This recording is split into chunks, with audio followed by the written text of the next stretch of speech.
people behave the way they do? Why do they think the way they do? Itu one of the like few questions that I have in mind yang I've always been wondering. Karena itu jadinya I read psychology books and then berusaha untuk learn more sampai akhirnya kuliah.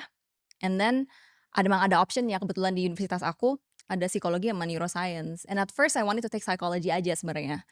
Until the second year because bisa ternyata double major. Jadi akhirnya ya udah I took it as a double major. Nah, ini mungkin nyambung ke pertanyaan yang sebenarnya banyak orang tuh nggak tahu. Hmm. Tapi di dunia investasi, Cel, Mhm. sebagai seorang investor tuh yang penting nggak cuman IQ atau kepintaran loh, Mhm. tapi actually the emotional part menurut Warren Buffett ya, gua Iya. kan penganut Warren Warren Buffett banget. Buffett. Buffett itu yakin banget kalau misalnya lebih penting emotional. Iya. Lebih orang tuh nggak FOMO, dia Mhm. harus lebih sabar dan segala macam. Nah, ini gimana sih caranya ibaratnya orang itu punya kedewasaan secara emosional kalau Iya. misalnya jadi seorang investor?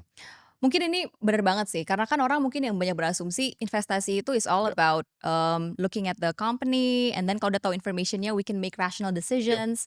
Padahal sebenarnya secara neuroscience, Ya. our brain itu kalau misalnya dibagi simpelnya ya, we have these two parts of our brains, the emotional brain and the rational one.